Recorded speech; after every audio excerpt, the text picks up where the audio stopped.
على بالراس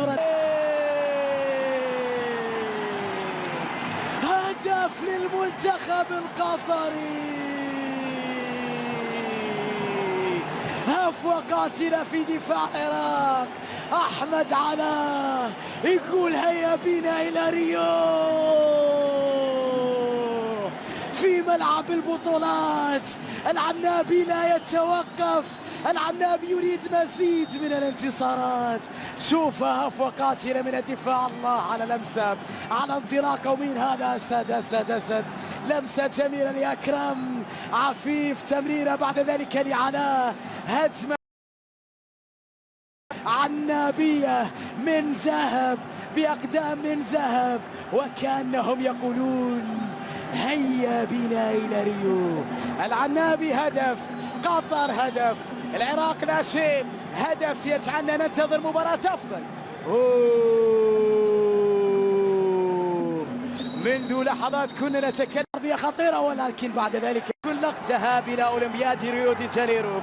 لقاء الأحبة الأشقاء، حسني بحث عن خطأ، الحكم لم يحتسب شيء.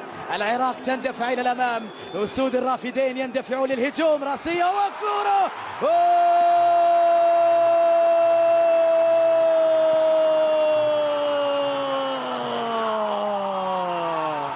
لم تخسر العراق.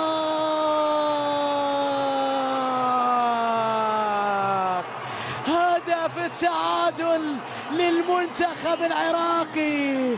مهند عبد الرحيم، راسية جميلة وكرة في الشباك القطرية في آخر دقائق المباراة. يا إلهي على لقطة على رأس مهند. يريد الذهاب إلى ريو، يريد أن يؤكد أنهم لم يخسروا، يريد أن يؤكد أن أسود الرافدين لا يستسلموا بسهولة. نعم، من أجل العراق، تعادل العراق في وقت متأخر في الرمق الأخير من هذه المباراة. في الأربع دقائق الأخيرة لم نقل يا قطر بالفرصة. الآن المنتخب العراقي على تنفيذ هذه الركنية. همام أو مهاوي، على تنفيذ هذه الركنية للعراق. تنفذ نحو القاوي الثاني بالراسية خطيرة، ولكنها بعد ذلك إلى ركنية أخرى خطيرة لمصلحة أسود الرافدين.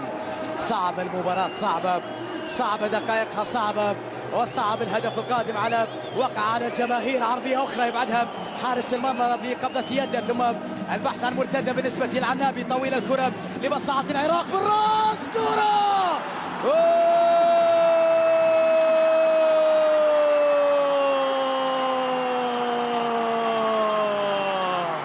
هدف ثاني لأسود الرافدين.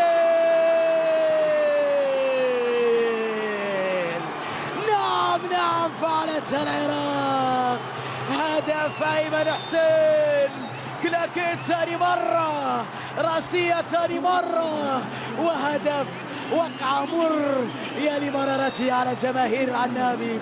شوفها مرة أخرى، هذه عرضية وراسية وكرة في زاوية صعبة على الحارس. سيسجل المنتخب العراقي في وقت قاتل هذا الهدف الذي يعني ربما الذهاب إلى ريو. كرة القدم